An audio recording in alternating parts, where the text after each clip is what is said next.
Hello and welcome to Europa Universalis 4 MEIOU in Texas, a full conversion mod. And here in this episode I'm going to start explaining to you the key features which make this mod stand out, or rather what has been changed in this mod. So as said, it's a full conversion mod, so therefore you can expect that basically everything has been touched to a certain degree. Some features we already start explaining here in the start window of the game, basically when you start up the mod. So we have a multitude of changes in this mod, which I will go to showcase in the coming episodes. I'm going to start with basically the upper layer. So we are starting here in the starting screen and go forward into what can you see when you pick a nation and how does it already tell you what to expect. And in the coming episodes, we are going to dive deeper and deeper. Like in episode 2, we are going to look at what maybe are good starting countries, and I will try to explain why, and basically what are complications to expect on other countries. For example, if you pick France, what does it mean in the time frame this game plays? This mod starts with, basically. And further deeper we go with the coming episodes, we are looking into the political estates of a country, like how is the power distribution in your empire, in your kingdom, or in your duchy, whatever you play, and what can be done here. And further down the road, we will go into like economic perspective, into religious perspectives, and so on. Now, basically, some key features are already represented here. So we have a full converted map to the new start date, which is 1356. There will be in kind of economic industrial simulation, so you have more goods available to produce, how it works with population, so you have actual population and not just development. You can build commercial sectors or you can trade within commercial sectors. You play after the Black Death in 1356 up to the Industrial Revolution, and on top of all of that you have to reform your state into a modern state if you want to, but of course you could also feudalize up to the modern age if you want to and if you can make it work. And let's dive into exactly this first point, the start date of 1356. So we are roughly 90 years earlier than the normal EU4 start date. And here we have a very different setup of nations, as you can see. Now, Europe is similar to at least the normal start date. Also, a lot of other stuff here in Arabia and everything is slightly different to the 90 years later.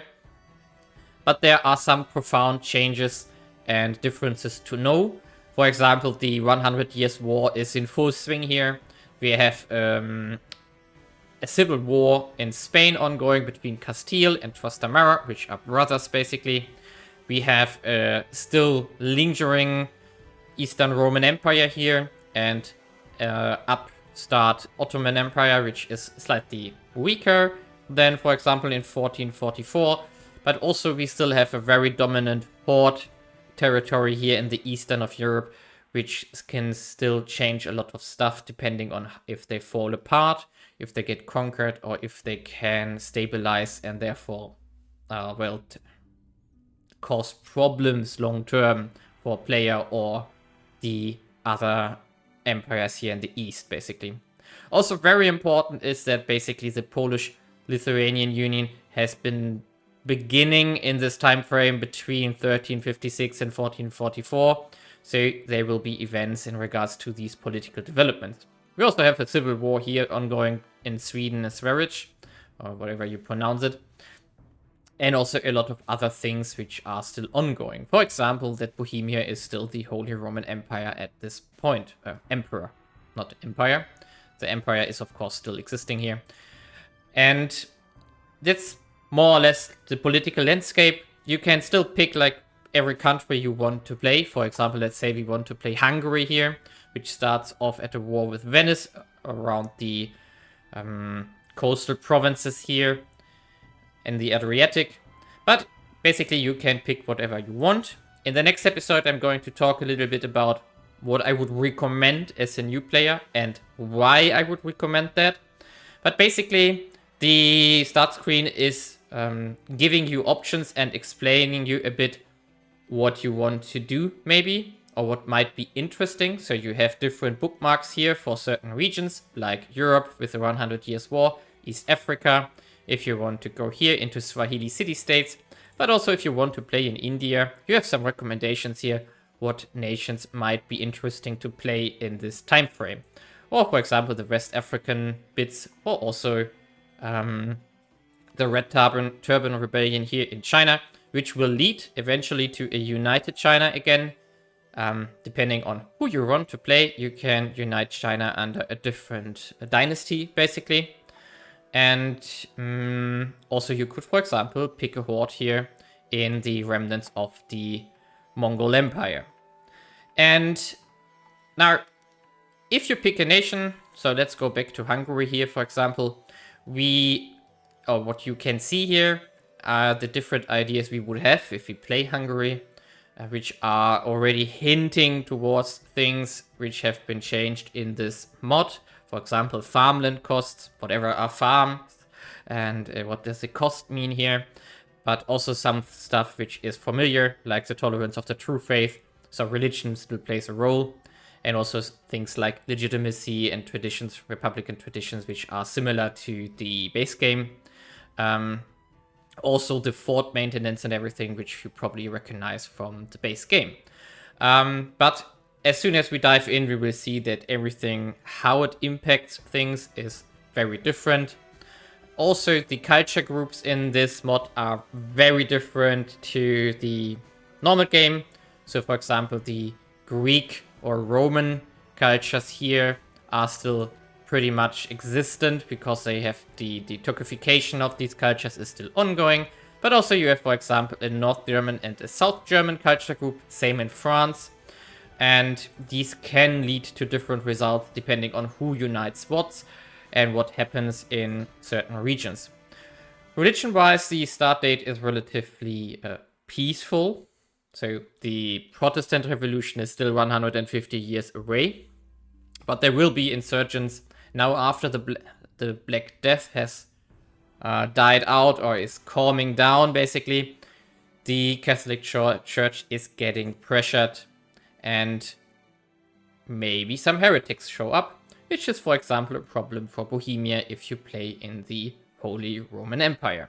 But also, it can be a problem for other states in Europe. For example, France is also heavily involved in what is going on in the near future here.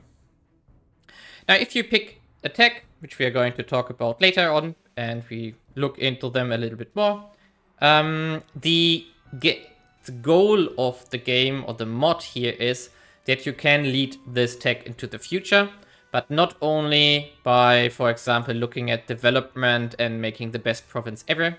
Instead, it wants to simulate how your realm and your population, cultures, and nation develops politically, economically, and religiously, therefore leading you to decisions what to do, how do you want to develop your provinces.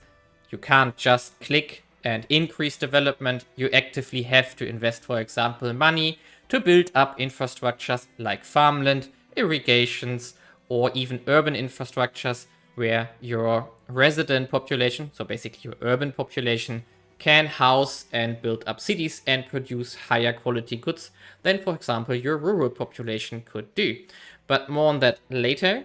So the economic layer is, of course, a very complex one. But on the map painting area, you want to, of course, expand, build up markets, increase your share of trade, and get your population rich and wealthy, so that you can see how, for example, if you play, let's say, Sweden here, that your Stockholm, for example, develops from a pretty backwater rural province into a shining metropolis with a lot of urban population, without just clicking some buttons. Instead, you really have to work for it and invest a lot of money into it. And that's basically also one of the key features of this mod. You really have to manage your money income, which we are going to look at a later point. Now, next step would be to pick a nation which is going to be part of the next episode. So see you there.